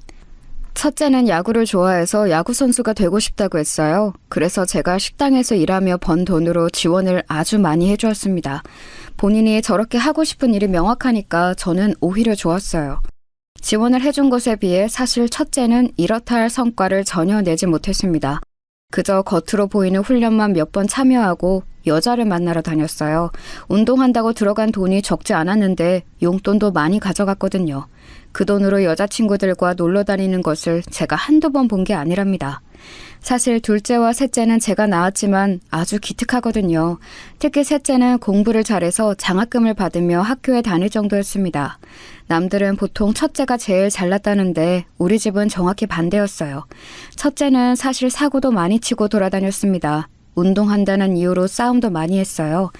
제가 아이들 학교에 선생님의 부름에 받고 달려갔던 것은 첫째 때가 유일하거든요. 어머니, 재열이가 운동하는 것은 알겠는데 너무 위화감을 조성합니다. 야구 방망이를 들고 다니면서 친구들을 위협해요. 제가 그러지 말라고 했는데 무슨 일이 생기면 본인의 돈으로 해결한다는 말까지 하더라고요. 집에서 각별히 지도해 주세요. 장남의 담임 선생님의 말씀을 듣고 저는 어이가 없었습니다. 제가 그렇게 고생해서 확장한 식당의 돈이 장남의 합의금으로 쓰게 되는 것은 말이 되지 않잖아요. 특히 중간에 엄마 같던 시어머니가 돌아가시고 정말 많이 힘들었거든요. 그걸 옆에서 봤으면서 장남이 저렇게 말했다니 너무 속상했습니다. 집에 와서 첫째 아들에게 저런 말을 했냐고 물어봤더니 아니라고 하더라고요. 장남의 이런 행동은 심지어 성일이 되고 나서도 지속되었어요. 장남을 보면 마치 우리 아버지를 보는 기분이 들었습니다. 여기저기 시비를 걸고 싸움판에 휘말리는 모습을 보며 얼마나 속이 상했는지 몰라요. 남편이 겨우 정신 차렸더니 이제는 큰아들이 제 속을 썩이기 시작했죠. 군대를 다녀오고 큰아들은 본격적으로 사고를 치며 돌아다녔습니다. 야구선수가 되겠다면서 야구 방망이를 들고 다녔는데 저도 모르는 사이 깡패 집단에 들어갔더라고요. 집에 잘 들어오지도 않았는데 간만에 아들을 보면 볼 때마다 문신이 늘어나 있었습니다. 양팔과 등짝에 무시무시한 용 그림이 있었어요. 야, 이재열, 너 등짝에 그건 뭐야? 너 야구선수가 되겠다고 하더니 지금은 뭔 깡패야? 제발 정신 좀 차려라, 어? 동생들은 공부해서 대학 가는데 너만 이게 뭐야? 너한테 이제 엄마도 지원 못 해줘. 알겠어? 엄마 너무 서운하네. 나한테 어떻게 이래? 나 정신 차리고 살 테니까 그럼 가게 하나만 열어줘요.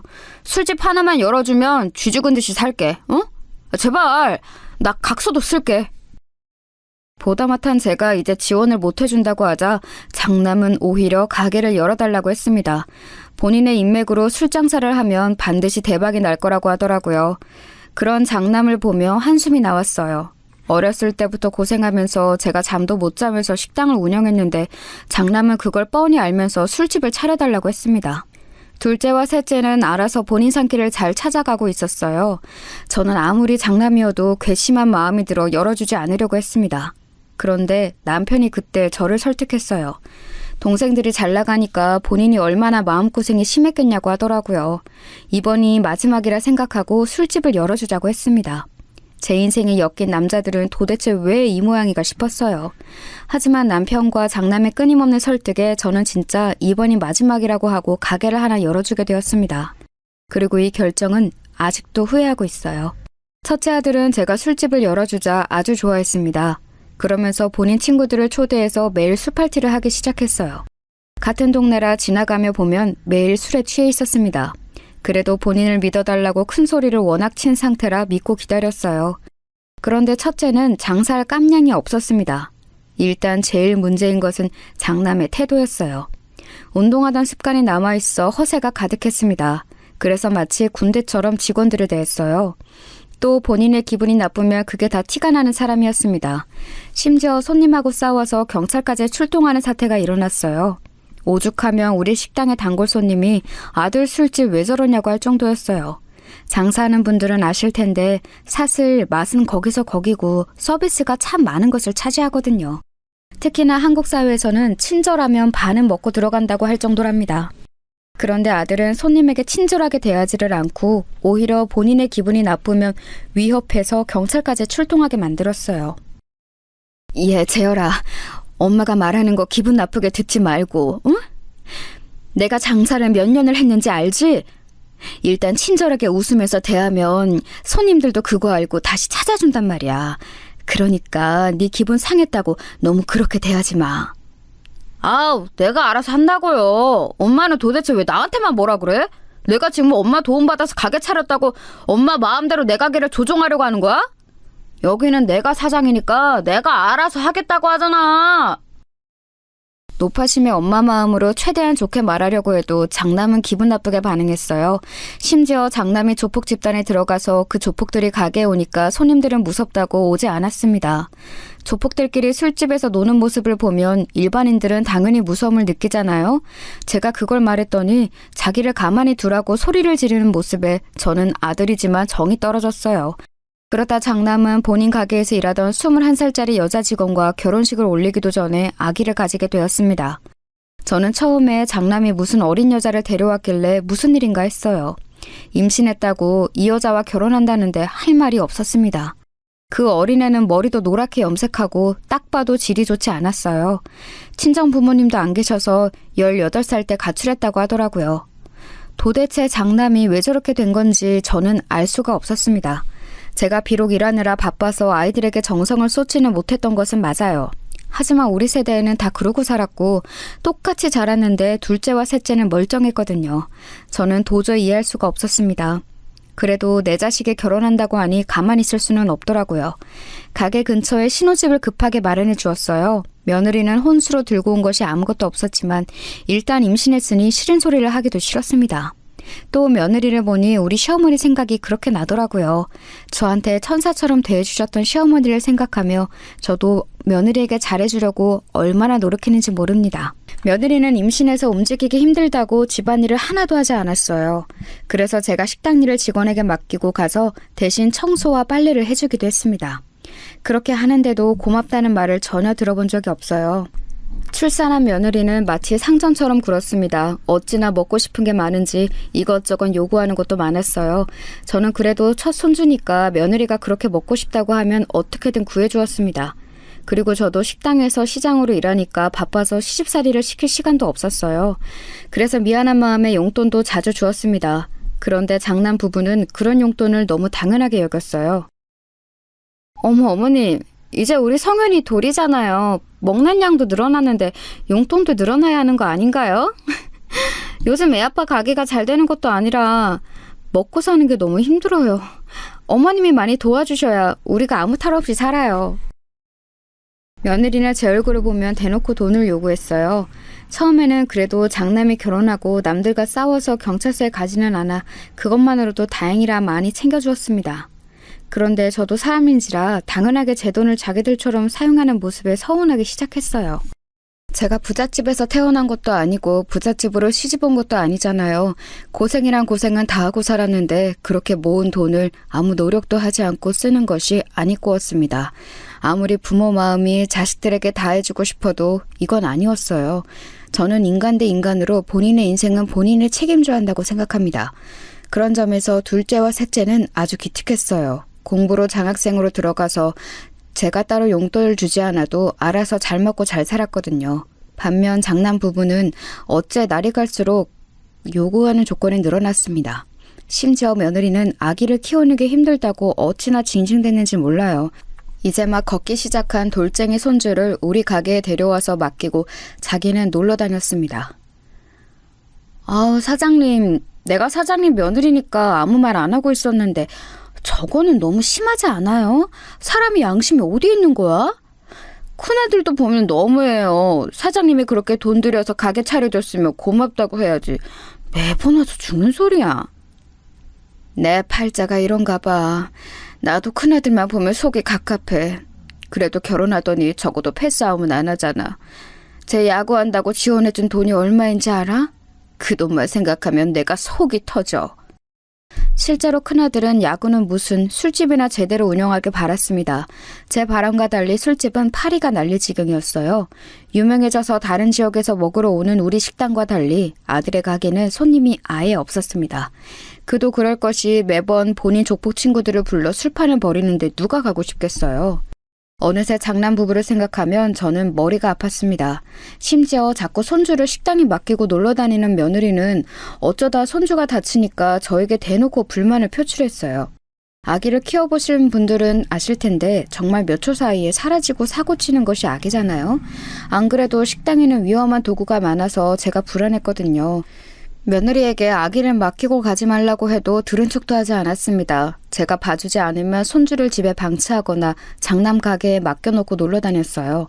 차마 그래도 제 첫 손주를 조폭들 사이에서 술 마시는데 앉혀놓을 수는 없어 데리고 있었거든요. 그런데 언제 한 번은 손주가 식당에서 뛰어다니다가 넘어졌어요. 그러면서 얼굴에 큰 상처가 났습니다. 저도 당연히 너무 놀라서 그대로 아이를 업고 병원으로 달려갔어요. 응급처치를 하고 의사 말을 들었더니 다행히 평생 가는 상처는 아니라고 하더라고요. 아이들은 재생 능력이 좋아 금방 회복될 수 있으니 기다리라고 했죠. 그때 장남은 심지어 집에서 자고 있었습니다. 저녁에 며느리가 가게에 왔길래 낮에 있었던 일을 말해주었더니 그때부터 저에게 불같이 화를 내기 시작했어요. 어머니는 도대체 아이를 어떻게 봤길래 그러냐고 섭섭하다고 가게가 떠나가라 소리를 질렀답니다. 심지어 손님들이 다 쳐다보는데도 전혀 신경 쓰지 않았어요. 일단 가게니까 저도 미안하다고 달랬는데 그날 그게 얼마나 서운했는지 모릅니다. 저라고 우리 손주를 다치게 하고 싶지는 않았거든요. 가게에서 일하던 직원들도 며느리가 돌아버렸다고 저를 위로했습니다. 그런데 더 서운했던 것은 바로 장남의 태도였어요. 아, 엄마, 아기가 뛰어다니면 안 다치게 엄마가 노력해야지. 이러면 어떡해? 아내가 집에 와서 밤에 잠도 못 자고 계속 울었어. 나는 엄마가 잘 봐줄 거라 생각했는데 서운하네. 일부러 이러는 거야? 뭐? 넌 무슨 말을 그렇게 하니? 내가 식당 운영하면서 안 그래도 바빠 죽겠는데 네 자식 돌보느라 얼마나 고생인지 알아? 네 아빠는 손주 데리고 놀다가 발목이 삐었어. 그것도 모르고 너희는 너희가 만든 자식을 돌보지도 않잖아. 엄마가 아예 안 봐주면 우리는 어떻게 살라고 그러는 거야? 그럼 내 가게는 어떡해? 술집에 아기를 데리고 장사하면 엄마가 그것도 싫다며. 내가 이래도 싫고 저래도 싫고 엄마는 나한테 왜 그래? 아이고 인간아, 정신 좀 차려라. 너희 동생들은 멀쩡하게 공부하고 사회생활하고 결혼해서 사는데 너는 왜 이 모양이야? 그리고 엄마한테 아기 다쳤다고 뭐라 할 거면 아예 데리고 오지 마. 이 사건으로 저는 장남 부부에게 실망했습니다. 힘들게 고생이란 고생을 다 하면서 키웠더니 저렇게 나오는 게 너무 괘씸했어요. 특히 장남에게는 서운한 마음이 가득했습니다. 이런 상황에서 제가 아예 장남 부부와 인연 자체를 끊게 되는 계기가 발생했어요. 그건 바로 장남이 저 사태에서 제대로 된 사과도 하지 않고 한 행동이 있었습니다. 유명한 우리 식당과 달리 본인의 가게는 손님이 없어 파리가 날렸잖아요. 그래서 장남은 우리 식당에서 밥을 먹고 나온 손님들에게 자기 술집으로 오라고 꼬드겼어요. 생전 도와주러 오지도 않더니 본인 가게로 손님을 데려가려고 앞에 서 있는 모습을 보고 저랑 남편은 할 말을 잃었습니다. 심지어 우리 가게 손님들을 데려갔으면 서비스라도 챙겨줘야 하는데 억지로 술을 강매까지 했습니다. 그 과정에서 손님들은 당연히 기분이 나빠서 또 경찰을 부르게 되는 사건이 자주 발생했어요. 그게 소문이 나서 아들 가게는 물론이고 우리 가게의 손님까지 잃게 될까 두려웠습니다. 실제로 단골들이 아들을 보면 아예 우리 가게를 지나쳐서 들어오지 않는 모습을 몇 번이나 목격했거든요. 그래서 제가 그런 식으로 하지 말라고 했더니 아들은 그게 그렇게 섭섭했는지 큰 소리로 화를 내기 시작했습니다. 본인이 그래도 엄마의 첫째 자식인데 어떻게 그럴 수가 있냐며 바락바락 소리를 질렀어요. 남편이 그런 아들을 말리자 아빠도 똑같다며 행패를 부리기 시작했습니다. 그래도 아닌 건 아니라 저는 제발 정신 차리라고 똑같이 대응했어요. 그랬더니 아들이 어떤 행동을 했는지 아세요? 다 필요 없어. 다 필요 없다고. 맨날 재민이 재훈이만 챙기고 엄마는 장남인 나는 챙기지도 않고 다 죽어.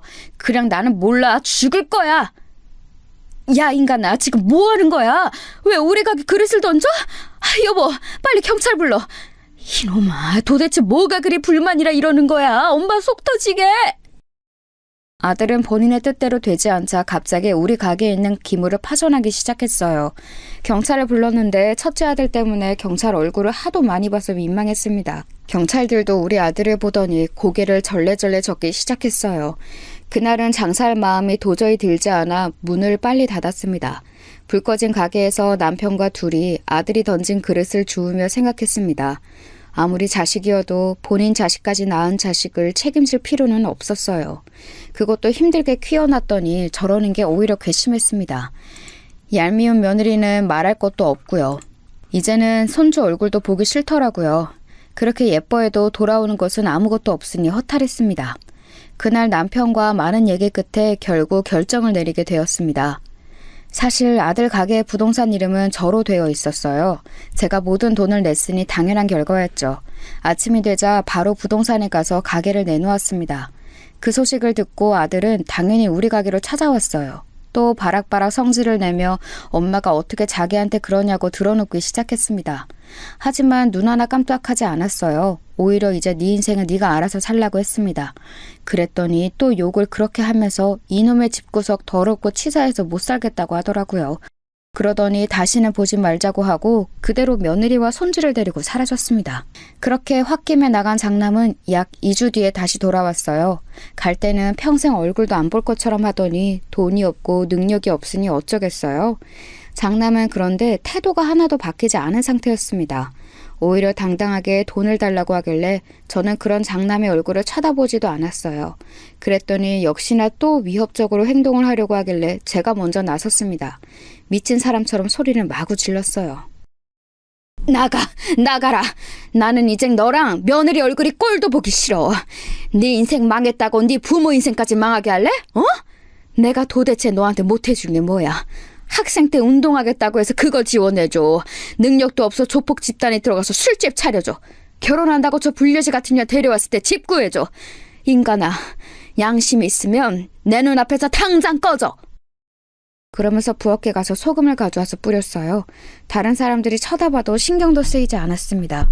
오히려 더 과장되게 행동했더니 장남은 매우 당황했어요. 그러더니 저한테 당당하게 소리쳤습니다. 그래, 알겠어. 나도 싫어. 나는 평생 엄마랑 아빠랑 연 끊고 살 거니까 그렇게 아셔. 나도 서운하고 섭섭한 거 말하면 끝도 없어. 고아라고 생각하고 살 테니까 연락하지 마. 가자.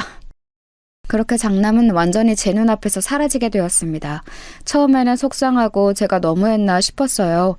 하지만 남편과 둘째와 막내는 저를 위로했습니다. 오히려 앓던 이가 빠졌다고 남편을 좋아했어요. 실제로 그 뒤로 저는 아주 행복한 인생을 살게 되었습니다. 둘째와 셋째는 각각 본인들도 너무 잘났는데 배우자도 아주 잘 만났어요. 심지어 전문직이라 미래도 보장되었는데 성격까지 좋았습니다. 제가 결혼할 때 지원해줬는데 그게 그렇게 감사했다고 얼굴을 볼 때마다 얘기했어요. 그러니 저도 자연스럽게 더 지원해주게 되더라고요. 둘째네 부부는 영국으로 가서 결혼 생활을 했습니다. 본인들의 회사가 영국에 본사가 있다고 해서 해외로 가게 되었어요. 그런데 한국에 올 때마다 선물을 가득 들고 오더라고요. 그 모습을 보며 얼마나 뿌듯했는지 모릅니다. 이렇게 둘째와 셋째 부부 그리고 손주들까지 보고 있으니 첫째 부부는 금방 기억에서 사라졌어요. 오히려 연락이 없는 걸 다행으로 여겼습니다. 갑자기 나타나서 돈을 달라고 할까봐 얼마나 무서웠는지 몰라요. 첫째가 우리와 연락을 끊고 우리 가족에게 좋은 일이 많이 일어났습니다. 식당은 매출이 자꾸 늘어나서 2호점과 3호점까지 생겼어요. 자식들이 각자 잘 사니까 시동생들에게 2호점과 3호점을 내게 해주었습니다. 어차피 시어머니 도움으로 제가 잘 살게 된 거라 평생 갚으려 살려고 했죠. 가족들과 사이도 날이 갈수록 좋아졌어요. 막 결혼했을 때는 너무 가난해서 다리도 못 펴고 잤다고 했잖아요. 그런 우리가 어느새 이렇게 식당도 매출이 좋고 다들 행복하게 사니 얼마나 다행이었는지 모릅니다. 그런 상황에서 저는 환갑이 지나 65세가 되었을 때 식당 일에서 물러나게 되었어요. 평생 일했더니 몸이 여기저기 아프더라고요. 남편도 안 아픈 곳이 한 군데도 없었습니다. 남편은 다행히 어머니가 돌아가시고 완전히 정신을 차렸어요. 그 뒤로는 사고도 전혀 치지 않고 저를 도와 열심히 살았답니다. 그래서 그 뒤로는 저도 남편을 많이 의지하며 살았어요. 식당은 막내 시동생에게 물려주었습니다. 막내가 어릴 때 많이 아팠다고 했잖아요. 그래도 심성이 어찌나 착한지 매번 저에게 고맙고 미안하다는 말을 달고 살았어요. 시어머니와 유독 얼굴이 많이 닮아 저도 애착이 갔거든요. 막내 시동생에게 식당을 물려주고 뿌듯한 마음으로 그동안 모은 돈으로 남편과 여행하며 살고 있었습니다. 영국에 있는 둘째 부부도 보러 가고 유럽 여행도 다녔어요. 물론 나이가 들어 움직이는 것이 힘들었지만 가난했던 과거를 생각하면 지나가도 벌떡 일어나게 되더라고요. 좋은 풍경을 보며 저는 우리 부모는 생각도 나지 않았는데 돌아가신 시어머니가 그렇게 생각났습니다. 만약 살아계셨다면 제가 어떻게든 데리고 좋은 곳을 보여주려고 애썼을 거예요. 남편과 둘이 조용한 곳에 가서 우리가 살았던 인생을 얘기하며 서로 웃고 울었습니다. 시어머니 얘기를 하면 그렇게 눈물이 나왔는데 이상하게 남편이 있으면 위로가 되었어요. 이렇게 은퇴하고 남편과 열심히 둘째와 셋째 부부를 보러 다니며 여행을 하고 있던 어느 날이었습니다. 그때 제 나이가 칠순잔치를 바로 직전에 두고 있었어요. 그날은 셋째 부부가 우리 집에 오기로 한 날이었습니다. 그래서 남편하고 시장에 가서 애들 먹일 갈비를 포장해서 왔는데 누가 우리 집 앞에 있더라고요. 누구지 싶어서 봤는데 저는 눈이 마주치게 소스라치게 놀라게 되었습니다. 너무 놀라서 들고 있던 갈비도 땅에 떨어뜨릴 정도였어요. 엄마, 아빠 잘 지냈어요? 나야 재열이, 나 잊은 거 아니지? 내가 성공해서 찾아오려고 엄마랑 아빠가 보고 싶어도 얼마나 참았는지 알아? 나 이제 사장님이야. 우리 집 앞에 당당하게 서 있던 사람은 바로 장남이었어요. 장남은 때깔 좋은 양복을 입고 저를 찾아왔습니다. 본인이 사장이라고 소개하며 명함을 건넸어요. 봤더니 무슨 건설회사 사장님이더라고요. 아무리 미운 마음으로 끝이 났어도 자식 얼굴을 몇십 년 만에 보니 엄마 마음이라는 게 참 그렇더라고요. 미워도 자식이라고 얼마나 반갑던지 끌어안고 엉엉 울었습니다. 사실 장남 부부를 내치고 행복하게 살았어도 마음 한구석에는 늘 장남이 있었거든요. 어디서 무엇을 하고 사는지 알 수가 없었습니다. 그런데 이렇게 성공해서 저를 찾아오다니 너무 놀랐어요. 곧 셋째 부부가 집에 도착했고 눈물의 상봉이 이어졌습니다. 그동안 어떻게 살았냐고 했더니 무작정 공사장에 가서 일하기 시작했다고 하더라고요. 그러면서 차근차근 밑바닥부터 올라왔다고 했습니다. 이제는 완전히 정신 차렸다며 그동안 죄송했다고 비는 모습에 제 마음이 완전히 풀리게 되었어요. 그 뒤로 며느리와 손자도 데려왔는데 시간이 흘렀어도 얼굴이 똑같더라고요. 며느리도 사모님이 되어서 얼굴도 혈색이 아주 좋았습니다. 영국에 있는 둘째 부부에게도 이 사실을 알렸더니 너무 좋아했어요. 이런 와중에 장남은 저에게 칠순잔치를 하자고 하더라고요. 사실 나이가 드는 것은 너무 당연한 거라 생일이 그렇게 중요하게 생각되지 않았습니다. 그런데 장남이 너무 당연하게 잔치를 크게 해야 한다고 했어요. 그러면서 본인 거래처도 많으니까 최대한 큰 곳으로 잡자고 하더라고요. 본인이 다 주도하겠다고 당당하게 말하며 실제로 영국에 있는 둘째 부부도 부르고 시동생들도 다 불렀습니다. 온 가족이 모이니 생각보다 많이 북적거렸어요. 사람을 불러 노래도 부르고 음식도 맛있는 것을 잔뜩 먹었습니다. 저도 자식들이 한자리에 모이니 얼마나 좋았는지 몰라요. 그런데 사실 이날은 제 인생 최악의 날이랍니다. 제 사연의 핵심인 사건도 이날 일어났어요. 여러분, 사람은 안 바뀐다는 말 아시죠? 저는 이 말이 무슨 뜻인지 이날 알게 되었어요. 그것도 제 아들한테 이런 말을 하게 될 줄은 전혀 몰랐습니다. 칠순잔치를 성대하게 치르고 아주 배부르게 음식까지 먹고 기분이 좋은 상태였어요. 나머지 식구들은 집으로 갔고 우리는 우리 집에 가서 쉬려고 했습니다. 그런데 갑자기 화장실이 너무 가고 싶었어요. 그래서 화장실에 가는데 우리가 먹었던 연회장에 불이 켜져 있더라고요. 분명히 불을 끄고 나왔는데 이상하다 싶었어요. 더 놀랐던 것은 그 안에서 며느리의 목소리가 들렸다는 점이었습니다. 분명히 며느리가 급한 일이 있다고 시계 끝나자마자 바로 나갔거든요. 나간 며느리가 왜 연회장 안에 있는지 궁금해서 다가갔더니 저는 믿을 수 없는 대화를 바로 앞에서 듣게 되었어요. 여보, 돈 위조 지폐로 바꾼 거 맞지? 아우, 심장 떨려 죽는 줄 알았어. 축의금 얼마 들어왔어? 우리 생각보다 많이 들어왔어? 빨리 그거 가지고 튀자. 곧 있으면 사채업자들이 우리 찾아올 거야. 내 예상보다 금액이 많아. 아까 위조 지폐로 바꾸는데 누가 볼까 얼마나 무섭던지. 빨리 저 노인네 버리고 이제 튀자. 당신 아까 집에 가서 금덩어리 가져온 거 맞지? 그건 차에 있어? 일단 튀고 엄마가 나 돈 준다고 했으니까 그것만 받고 완전하게 잠수 타자. 글쎄, 장남 부부가 축의금을 바꿔치기 한 거였어요. 심지어 며느리가 중간에 우리 집에 가서 금을 챙겼다는 것까지 듣고 저는 피가 식는 기분이 들었습니다. 대화를 들어보니 장남은 건설회사 사장님이 전혀 아니었어요. 오히려 빚을 억대로 낸 상태였습니다. 그런 기가 막힌 대화를 듣는 도중 제가 내려오지 않으니 식구들이 연회장으로 올라왔어요. 장남 부부가 문을 열고 나오니 우리가 다 그 인간들을 쳐다보고 있었습니다. 장남과 며느리는 심하게 당황한 눈치였어요. 그러더니 돈을 들고 도망가기 시작했습니다. 그런 장남을 둘째와 셋째가 나서서 잡았어요. 야, 이것들아, 너희가 그러고도 인간이야? 사람이 안 바뀐다고 하는데 역시나 그럴 줄 알았어. 뭐 사장님? 사장님은 무슨, 너희 사채업자가 찾아온다고 했지? 그래서 재열이 너는 얼마 전에 나한테 돈을 빌려간 거였어? 됐다, 어림도 없어. 사실 얼마 전에 장남이 저에게 은밀하게 부탁했던 것도 있었어요. 사업 자금이 필요하다고 2억을 달라고 했었거든요. 그래서 저는 가지고 있는 아파트를 하나 팔아서 주려고 했었습니다. 그걸 장남에게 다 말했고 서류 정리만 남은 상태였어요. 그것도 모자라서 제 칠순잔치에 돈까지 가져가려고 하다니 너무 기가 막혔어요. 당연히 2억은 없던 일로 되었고 장남 부부에게 제 축의금도 가져왔습니다. 며느리의 차로간이 정말 금덩어리가 몇 개는 있더라고요. 그 모습을 보고 남편이 무척이나 화를 내며 다시는 우리를 찾아오지 말라고 했습니다. 그러면서 저는 더 기막힌 얘기를 들었어요. 엄마 몰래 나한테 돈 달라고 사정해서 내가 1억을 마련했더니 다 이런 속셈이었어? 어림도 없다.